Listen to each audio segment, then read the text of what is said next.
تبارك الذي بيده الملك وهو على كل شيء قدير الذي خلق الموت والحياة ليبلوكم أيكم أحسن عملا وهو العزيز الغفور.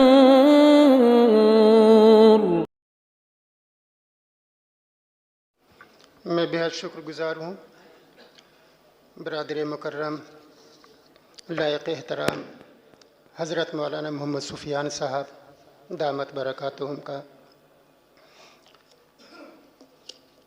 حجت الاسلام اکیڈمی کے ڈائریکٹر، بےحد ویژنری پرسنالٹی اور خوبصورت انتظامی امور کی حامل شخصیت ڈاکٹر شکیب صاحب کا، صدر محترم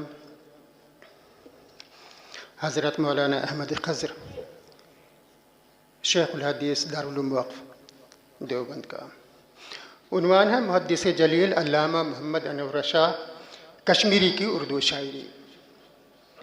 حضرت علامہ محمد انور شاہ کشمیری جید عالم دین، بلند پایہ مفکر، بے مثل محدث، مستند فقیہ، محب وطن اور قادر الکلام شاعر و ادیب تھے۔ وہ عربی و فارسی اور اردو زبانوں پر کامل عبور رکھتے تھے۔ سیاست، فلسفہ، تاریخ، علم حیات، لغت اور معنی و بیان میں انہیں ید طولہ حاصل تھا۔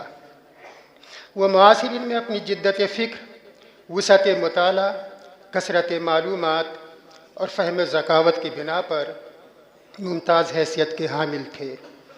شیخ الہند مولانا محمود حسن دیوبندی اور مولانا رشید احمد گنگوہی کے شاگرد رشید اور مولانا مناظر حسن گیلانی، حکیم الاسلام قاری محمد طیب نویر اللہ مرقدہ، مولانا حفظ الرحمن سہیواری، مفتی عتیق الرحمن عثمانی اور مولانا منظور نعمانی، مولانا سید اکبر آبادی جیسے عالموں، پروفیسروں، سیاستدانوں، منتظموں، مصنفوں اور صحافیوں کے عالی مرتبت استاد تھے، اور عظیم فلسفی اور شاعر مشرق علامہ اقبال کے ممدوحیت کی وجہ شاہ صاحب کی بزرگی اور ان کا بے پناہ علم تھا۔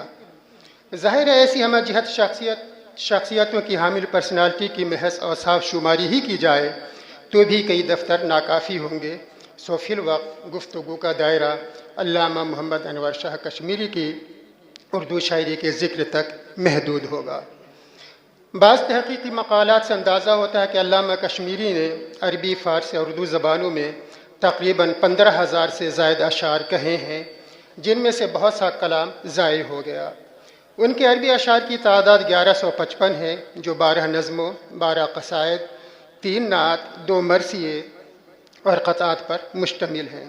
اسی طرح فارسی اشعار کی تعداد 1326 ہے، جن میں 5 نظمیں، 3 نعتیں، 1 قصیدہ اور 3 قطعات کے علاوہ بعض مواقع کی رائے سے کہی گئی چند ایک تاریخ بھی شامل ہے۔